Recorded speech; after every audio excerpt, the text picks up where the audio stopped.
बिस्मिल्लाहिर्रहमानिर्रहीम। अस्सलाम वालेकुम dear students. Electromagnetism chapter number 4 और उसमें आज हमारी डिस्कशन होगी लेक्चर नंबर 2 आज हम स्टार्ट करेंगे। और स्टूडेंट्स आज जो हमारी डिस्कशन होगी उसमें लेक्चर नंबर 1 में जो हमने Faraday law of electromagnetic induction का फॉर्मूला डिस्कस किया था, उस फॉर्मूला पे थोड़ी बातें होंगी। फैराडे लॉ के मुताबिक लेक्चर नंबर 1 में ही हमने फिजिकल कॉज और एक्चुअल कॉज का थोड़ा सा टच दिया था।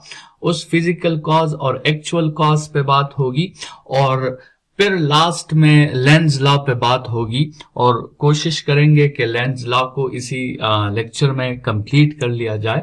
अगर ना हो पाए तो फिर लेंज लॉ की बाकी बातें जो होंगी वो लेक्चर नंबर 3 में कंटिन्यू हो जाएंगी। स्टूडेंट्स, अगर थोड़ा सा हम रिकॉल कर दें चैप्टर नंबर 4 का लेक्चर नंबर 1, तो उसमें हमने कहा था कि इसमें हम मैग्नेटिज्म को इलेक्ट्रिसिटी में कन्वर्ट करते हैं and the main backbone behind this conversion is the Faraday law of electromagnetic induction. और हमने पढ़ा था कि the induced EMF is directly proportional to the negative time rate of change of magnetic flux. E induced is directly proportional to minus change in flux by change in time. और फिर हमने इस proportionality को constant में convert कर दिया था by putting a constant of proportionality. उसको हमने capital N से represent किया and that capital N is the number of turns. ठीक है स्टूडेंट्स। और हमने कहा कि फैराडे लॉ में जो ये माइनस का साइन आ रहा था, Faraday failed to explain that minus, लेकिन फिर उसका एक स्टूडेंट था लेंज जिसने इस माइनस को बाद में एक्सप्लेन कर दिया। बहरहाल फिर हमने स्टूडेंट्स इस फैराडे लॉ के मुताबिक कुछ एक्सपेरिमेंट्स डिस्कस किए थे कि फैराडे इस एक्सपेरिमेंट की तरफ, इस लॉ की तरफ कैसे बढ़ा, कैसे उसे इस लॉ का या इस लॉ के स्टेटमेंट का पता चला। उसने कुछ एक्सपेरिमेंट्स किए जो हम डिटेल में लेक्चर नंबर 1 में पढ़ चुके हैं, आप उसको रिकॉल कर सकते हैं।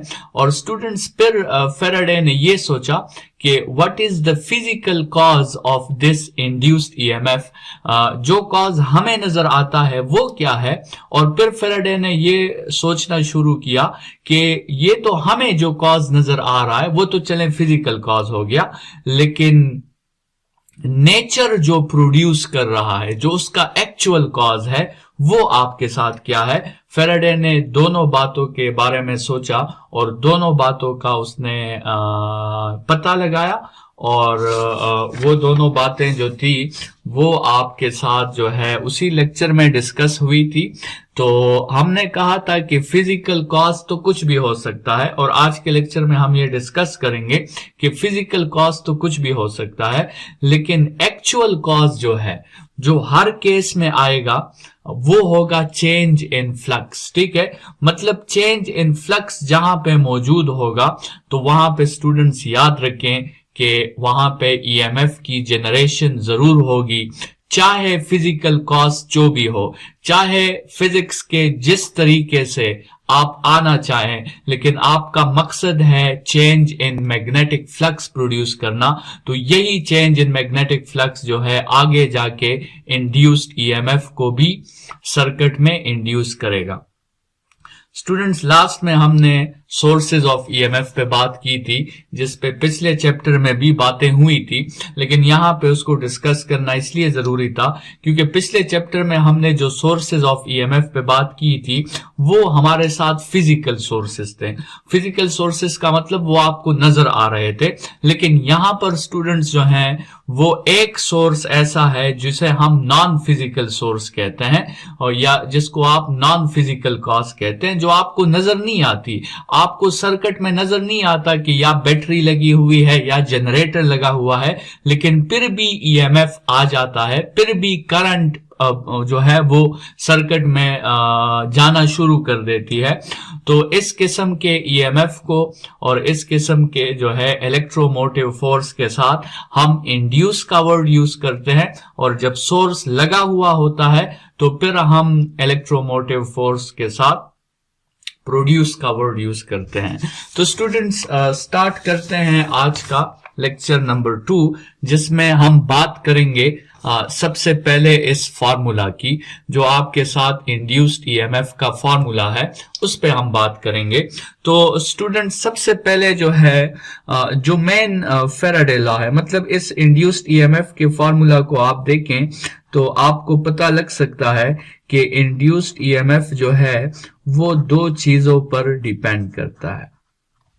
एक वो डिपेंड करता है the number of turns per, और दूसरा वो डिपेंड करता है the rate of change of magnetic flux पर।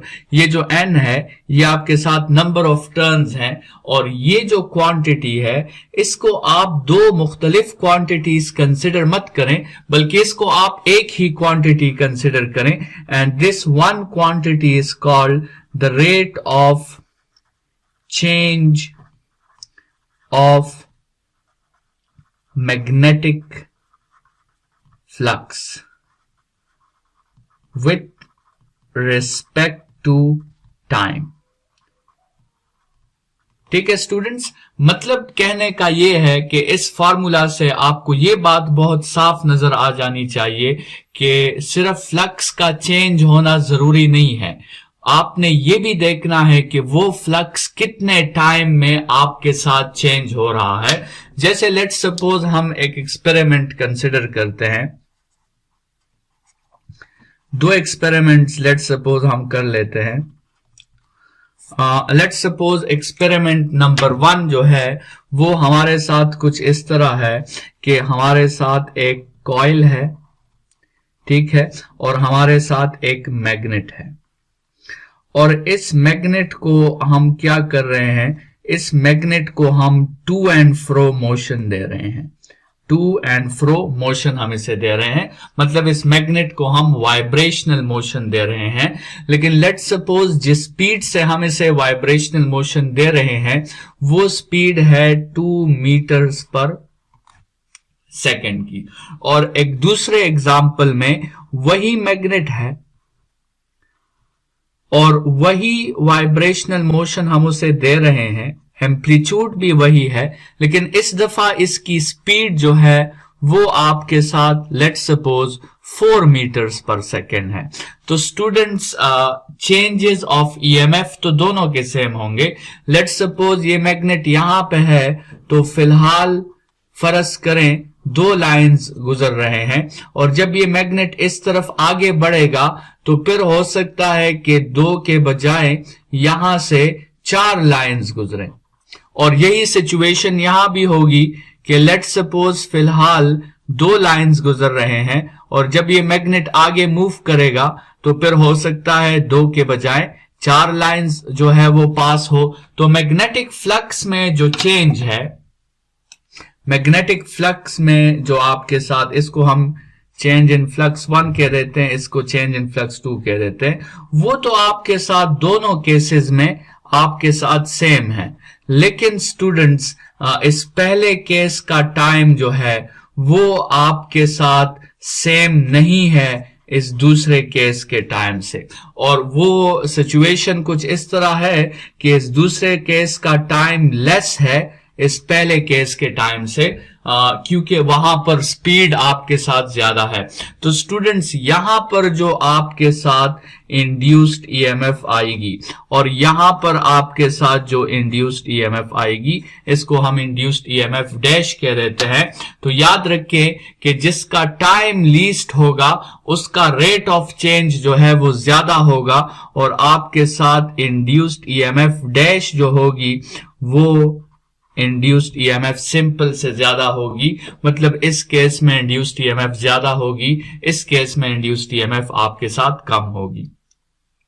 ये तो ये पहली प्रोपोर्शनैलिटी है कि जितनी तेजी से आप इंड्यूस्ड ईएमएफ को जितनी तेजी से आप मैग्नेटिक फ्लक्स को चेंज कर सकते हैं, इंड्यूस्ड ईएमएफ का मैग्नीट्यूड आपके साथ उतना ही ज्यादा होगा। स्टूडेंट्स, एक दूसरे केस में दोबारा एक्सपेरिमेंट करें और आप जो है एक नॉर्थ साउथ पोल को कंसिडर करें, वाइब्रेशनल मोशन दे रहे हैं 2 मीटर्स पर सेकेंड के साथ, और उसके सामने एक कॉइल पड़ा हुआ है, और यहां पे आप वही नॉर्थ साउथ पोल है और यहां भी आप उसको 2 मीटर्स पर सेकेंड से वाइब्रेशन दे रहे हैं, लेकिन स्टूडेंट्स यहां आपके साथ जो कॉइल है उसमें आपके साथ कंसिडर करें कि कुछ टर्न्स हैं, उसमें आपके साथ n टर्न्स हैं। तो स्टूडेंट्स ये फ्लक्स जो होगा ये तो सिर्फ इस कॉइल पे चेंज नहीं होगा, बल्कि ये इन सारे कॉइल्स पे ये फ्लक्स चेंज होगा। तो सिंपल सी बात है कि यहां जो इंड्यूस्ड ईएमएफ आपके साथ प्रोड्यूस होगी और यहां जो इंड्यूस्ड ईएमएफ आपके साथ प्रोड्यूस होगी, यहां पर रेट तो दोनों का सेम है, मतलब ये चीज तो आपके साथ दोनों की सेम है, लेकिन यहां पे n डिफरेंट है। यहां पे n की वैल्यू 1 है और लेट्स सपोज यहां पे n की वैल्यू फॉर एग्जांपल 7 है, लेट्स सपोज। तो स्टूडेंट जाहिरी बात है कि जहां पे n की वैल्यू 7 होगी वो इंड्यूस्ड ईएमएफ आपके साथ इस 1n वाले इंड्यूस्ड ईएमएफ से ज्यादा ही होगा। सो ये हमने इस फॉर्मूला की प्रोपोर्शनैलिटीज को जो है डिस्कस कर लिया है।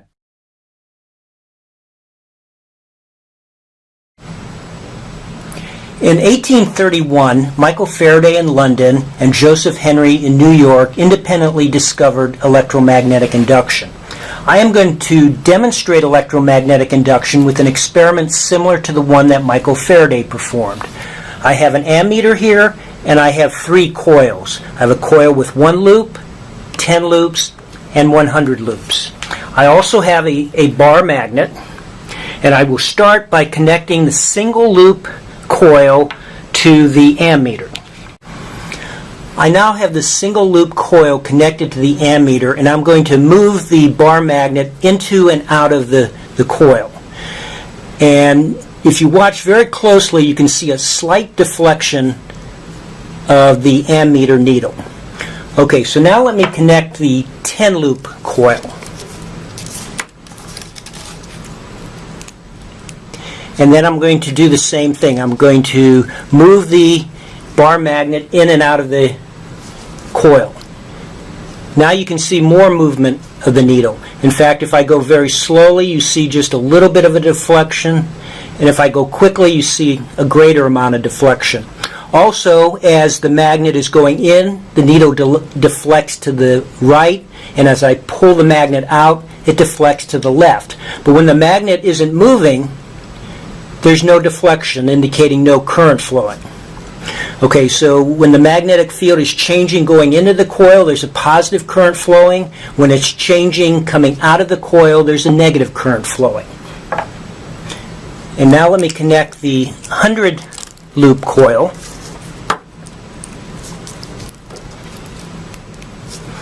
And I'll start by moving the magnet in very slowly. You see a deflection to the right, pull it out to the left. And if I go in quickly, you see a much greater deflection. Okay, so the rate of change of the magnetic field affects the current also. Students अब बात करते हैं और समझते हैं कि आपके साथ फिजिकल कॉज और एक्चुअल कॉज क्या क्या होते हैं। हम कुछ एक्सपेरिमेंट्स करते हैं और उन सब एक्सपेरिमेंट्स में हमारे साथ इंड्यूस्ड ईएमएफ जो होगा वो इंड्यूस होगा सर्किट में, और उसमें हम देखेंगे कि अकॉर्डिंग टू फेराडे उस एक्सपेरिमेंट का फिजिकल कॉज क्या है और उस एक्सपेरिमेंट का आपके साथ एक्चुअल कॉज क्या है। और स्टूडेंट्स, मैं जो बात यहाँ पे जो है साबित करना चाहता हूं वो ये है कि फिजिकल कॉजेज जो है वो हर एक्सपेरिमेंट में डिफरेंट होंगे, लेकिन एक्चुअल कॉज जो है स्टूडेंट्स वो सबका सेम होगा, और एक्चुअल कॉज सबका होगा चेंज इन फ्लक्स। ठीक है, तो ये बात हम साबित करना चाहते हैं इस नंबर ऑफ एक्सपेरिमेंट्स में। स्टूडेंट्स, एक्सपेरिमेंट नंबर 1, एक कॉइल है, कॉइल के सामने एक मैग्नेट है नॉर्थ और साउथ, और मैग्नेट को हम इस डायरेक्शन में मूव कर रहे हैं। तो मैग्नेट को हम मूव करेंगे तो स्टूडेंट्स इस केस में आपके साथ ईएमएफ भी इंड्यूस्ड हो जाएगा, और आपके साथ करंट भी इंड्यूस्ड हो जाएगी। अच्छा, इस केस में अगर हम बात करें फिजिकल कॉज की, अच्छा ये इस तरह कर लेते हैं कि इस तरह इसका हम एक टेबल सा जो है वो बना लेते हैं। ये हो जाएगा आपके साथ फिजिकल कॉज और ये आपके साथ हो जाएगा एक्चुअल कॉज, ठीक है। और ये हमारा जो है एक्सपेरिमेंट नंबर 1 जो है वो ये हो गया, ठीक है।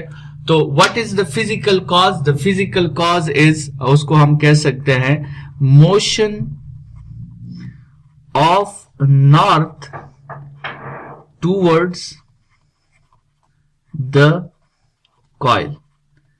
This is the physical cause. And what is the actual cause? The actual cause is, देखें पहले जो है जब नॉर्थ पोल यहां पे था तो कम लाइंस गुजर रहे हैं, जब नॉर्थ पोल लेट्स सपोज यहां आ गया तो अब इससे ज्यादा लाइंस गुजर रहे हैं। तो what is the actual cause? The actual cause is change in flux. आपके साथ फ्लक्स में चेंजेस आ गई हैं, और अगर आप इस एक्चुअल कॉज को मोर जो है एक्यूरेटली डिफाइन करना चाहते हैं, सो यहां पे आप चेंज इन फ्लक्स की जगह पर क्या वर्ड यूज कर सकते हैं? इंक्रीज इन फ्लक्स का वर्ड भी आप यूज कर सकते हैं, क्योंकि आपके साथ फ्लक्स जो हुआ वो क्या हुआ? वो इंक्रीज हो गया। स्टूडेंट्स, अगर हम इस नॉर्थ पोल को जो है दूर लेके जाते, अगर इस नॉर्थ पोल को हम यहां से दूर लेके जाते तो उस केस में भी आपके साथ इंड्यूस्ड ईएमएफ भी आ जाती और आपके साथ इंड्यूस्ड करंट भी डेवलप हो जाता, लेकिन उसका फिजिकल कॉज क्या होता? उसका फिजिकल कॉज होता motion of north away from coil, और लेकिन एक्चुअल कॉज उसका यही होता चेंज इन फ्लक्स। लेकिन उस चेंज इन फ्लक्स को अगर आप एक्यूरेटली बताना चाहते हो, मोर स्पेसिफिकली बचाना चाहते हो, तो आप कहोगे कि डिक्रीज इन फ्लक्स की बात आप करोगे, ठीक है। ये एक दूसरा एक्सपेरिमेंट भी हो गया जिसमें आप देख सकते हैं कि फिजिकल कॉज जो है वो डिफरेंट है, लेकिन एक्चुअल कॉज दोनों का सेम है, चेंज इन फ्लक्स। अच्छा स्टूडेंट्स, एक तीसरा एक्सपेरिमेंट करते हैं। एक तीसरा एक्सपेरिमेंट इस तरह करते हैं कि लेट्स सपोज आपके साथ यहां पे एक कॉइल कनेक्ट है, और ये कॉइल आपके साथ कनेक्ट है एक डीसी सोर्स के साथ। कॉइल कनेक्ट है एक डीसी सोर्स के साथ, ठीक है। तो और यहां पे आपके साथ एक स्विच है जो फिलहाल ओपन है, ठीक है। जैसे ही हम स्विच को क्लोज कर देते हैं तो स्टूडेंट्स, ये जो डीसी सोर्स होता है, ये जब आपको स्विच को आप क्लोज कर दें तो डीसी सोर्स एक ऐसा सोर्स होता है जो आपको कांस्टेंट करंट प्रोवाइड करता है, ठीक है। वेरिएबल करंट आपको वो प्रोवाइड नहीं करता, कांस्टेंट करंट आपको वो प्रोवाइड करता है। लेकिन स्टूडेंट्स, अगर स्विच आपके साथ लेट्स सपोज ओपन है तो फिलहाल तो करंट 0 है। अगर ये स्विच क्लोज हो गया तो फिर लेट्स सपोज ये डीसी सोर्स कंसिडर करें कि ये आपको 1 एम्पेयर का करंट प्रोवाइड कर सकता है। लेकिन स्टूडेंट्स, क्या ये डीसी सोर्स डायरेक्टली आपको 1 एम्पेयर का करंट जो है वो शो कर देगा, या ये इस 1 एम्पेयर तक कंटिन्यूअसली पहुंचेगा? स्टूडेंट्स, ये कुछ टाइम कवर करेगा जब ये 1 एम्पेयर तक पहुंचेगा, और उस 1 एम्पेयर के बाद ये क्या हो जाएगा? ये 1 एम्पेयर के बाद ये फिर कांस्टेंट हो जाएगा। तो स्टूडेंट्स, इस रिस्पांस को, इस ये स्टार्ट में जो आपके साथ ये वेरिएबल रिस्पांस है, ये हर डिवाइस में होता है, ये सिर्फ इसमें नहीं। लेट्स सपोज आप एक फैन ऑन करते हैं तो वो फैन अपनी स्टेडी लेवल तक पहुंचने के लिए, अपने कांस्टेंट स्पीड तक पहुंचने के लिए कुछ ना कुछ टाइम लेता है। इस तरह हर डिवाइस जो होता है वो अपनी स्टेडी लेवल तक पहुंचने के लिए कुछ ना कुछ टाइम लेता है। उस टाइम को हम कहते हैं transient response. Transient response. Students यहां पर क्या होगा, यहां पर इस ट्रांजिएंट रिस्पॉन्स में भी आपके साथ इंड्यूस्ड ईएमएफ भी प्रोड्यूस हो जाएगी और इंड्यूस्ड करंट भी प्रोड्यूस हो जाएगी, लेकिन सिर्फ इस इंटरवल की बात कर रहे हैं, इस कांस्टेंट करंट की बात नहीं कर रहे हैं। अच्छा स्टूडेंट्स, अभी इसका क्या रीजन है, जरा देखें। यहां से पहले करंट नहीं गुजर रही थी, पहले यहां से 0 एम्पेयर थी, फिर जो है लेट्स सपोज 0.1 एम्पेयर हो गई, फिर 0.2 एम्पेयर, आखिर में वो करंट क्या हो गई 1 एम्पेयर। तो स्टूडेंट्स आपको पता है कि मैग्नेटिक फील्ड जो किसी करंट की वजह से बनती है, that magnetic field is directly proportional to current. मतलब जब इससे 0.1 एम्पेयर की करंट जा रही थी, उस वक्त इस सोलोनाइड के एरिया में मैग्नेटिक फील्ड लाइंस जो थे लेट्स सपोज वो 2 पास हो रहे थे। अब जब उससे 0.5 या 0.6 की करंट है, तो उसी सोलोनाइड से मैग्नेटिक फील्ड लाइंस थोड़े से ज्यादा हो गए, और जब वो 1 एम्पेयर तक पहुंच गई तो उसी सोलोनाइड से मैग्नेटिक फील्ड लाइंस और भी ज्यादा हो गए। तो students what is the physical cause, हमें क्या लग रहा है, हमें लग रहा है the physical cause in this case is increasing current.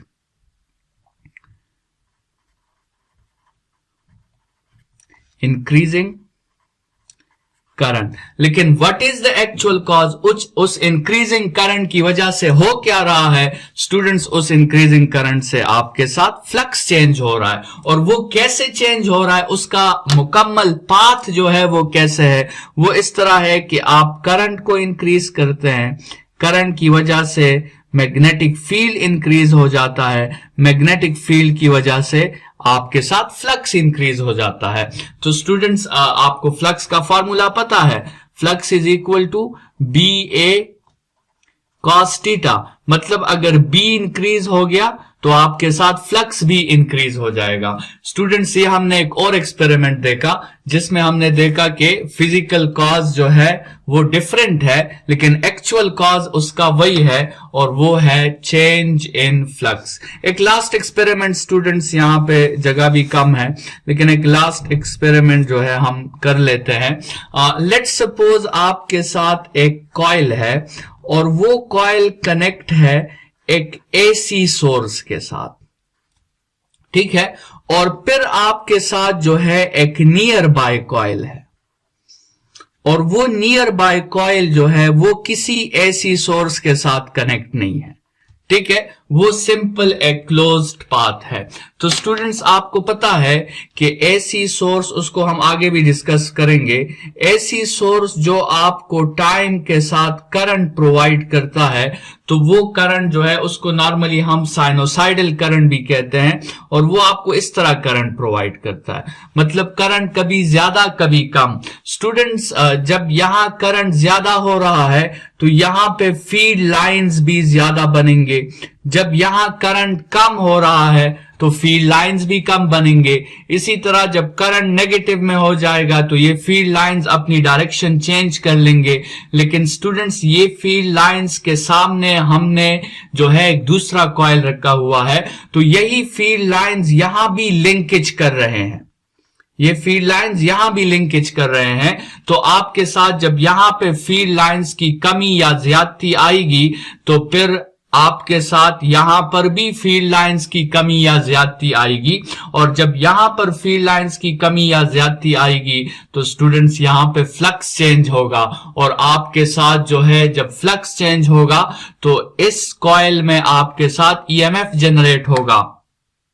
Students इस सिचुएशन में हम इस पहले कॉइल को प्राइमरी कॉइल कहते हैं और इस दूसरे कॉइल को हम सेकेंडरी कॉइल कहते हैं। तो यहां पे अगर आप जो है फिजिकल कॉज को देख लें तो फिजिकल कॉज जो हमें पता लग रहा है वो ये है, वो है change in current in the primary coil, ठीक है। यहां पे जो एक्चुअल कॉज हमें जो लग रहा है, जो जाहिरी तौर पे हमें लग रहा है, वो है change in current in the primary coil, ठीक है। लेकिन हो क्या रहा है स्टूडेंट्स, हो तो ये रहा है कि फ्लक्स चेंज हो रहा है। अभी कैसे चेंज हो रहा है, जब हम प्राइमरी कॉइल के करंट को चेंज करते हैं, जब प्राइमरी कॉइल का करंट चेंज होता है तो स्टूडेंट्स प्राइमरी कॉइल का जो मैग्नेटिक फील्ड है वो चेंज होता है। ठीक है, जब प्राइमरी कॉइल का करंट चेंज होता है तो प्राइमरी कॉइल का मैग्नेटिक फील्ड चेंज होता है। जब प्राइमरी कॉइल का मैग्नेटिक फील्ड चेंज होता है तो सेकेंडरी कॉइल पे जो फ्लक्स है वो चेंज हो जाता है, और जैसे हमने कहा कि फ्लक्स चेंज हो गया तो प्राइमरी कॉइल में जब मैग्नेटिक फील्ड लाइंस चेंज करती है तो इन्हीं लाइंस ने तो आगे फिर सेकेंडरी से भी गुजरना है। तो सेकेंडरी कॉइल पे जो लिंकेज हो रही है लाइंस की वो भी कभी बढ़ रही है और कभी आपके साथ कम हो रही है, तो उस केस में भी वहां पे मैग्नेटिक फ्लक्स जो है वो चेंज होगा। स्टूडेंट्स, ये हमने कुछ एक्सपेरिमेंट्स पढ़े जिसमें हमने ये बात वाज़ेह कर दी कि आपके साथ जो है वो एक्चुअल कॉज चाहे जो भी हो, चाहे जिस भी तरीके से आप जो है वो फ्लक्स में चेंजेस ला सकते हैं, वो फिजिकल कॉज इंपॉर्टेंट नहीं है। इंपॉर्टेंट चीज है एक्चुअल कॉज, और वो है चेंज इन फ्लक्स। वो चेंज इन फ्लक्स चाहे आप मोशन के जरिए लाना चाहो, चाहे आप करंट को इंक्रीज डिक्रीज करना चाहो, चाहे आप जो है ट्रांजिएंट रिस्पांस में वो चेंज इन फ्लक्स लाना चाहो, तरीका जो भी हो, रिजल्ट अगर आपका ये है कि फ्लक्स चेंज हो रहा है तो स्टूडेंट्स ये रिजल्ट जो है ये आगे ईएमएफ को इंड्यूस करेगा और उस सर्किट में आपके साथ इंड्यूस्ड ईएमएफ जो होगी वो डेवलप होगी। और वही इंड्यूस्ड ईएमएफ क्या करेगा, वो आगे करंट को इंड्यूस करेगा। ठीक है, वो वही इंड्यूस्ड ईएमएफ आपके साथ उस सर्किट में करंट को मोशन पर मजबूर करेगा, वो करंट को डायरेक्टेड मोशन देगा और उस करंट को फिर हम इंड्यूस्ड करंट कहते हैं। ठीक है, लेकिन इंड्यूस्ड ईएमएफ के लिए तो आपके साथ फ्लक्स का चेंज होना जरूरी है। इंड्यूस्ड करंट के लिए चूंकि वो करंट है तो उसके लिए इंड्यूस्ड ईएमएफ का होना भी जरूरी है और उसके लिए क्लोज पाथ का होना भी जरूरी है, जो हमने ऑलरेडी करंट के बारे में दो कंडीशंस पढ़ी थी कि करंट जो है that is directed flow of free charges and directed flow is only possible with two conditions. The first condition is potential difference or EMF and the second condition is a conducting path, a conducting closed path। ठीक है, तो induced EMF के लिए conducting closed path की जरूरत नहीं है, उसमें सिर्फ change in flux ही जरूरी है, लेकिन induced current के लिए आपके साथ फिर conducting path का होना भी मस्ट है। स्टूडेंट्स, लेंज लॉ पे जो है हम फिर नेक्स्ट लेक्चर में बात करेंगे, क्योंकि इस टॉपिक को मेरे लिहाज से दरमियान में नहीं छोड़ना चाहिए। आज के लेक्चर के लिए इतना ही काफी है। अपना ख्याल रखिएगा। Thank you students.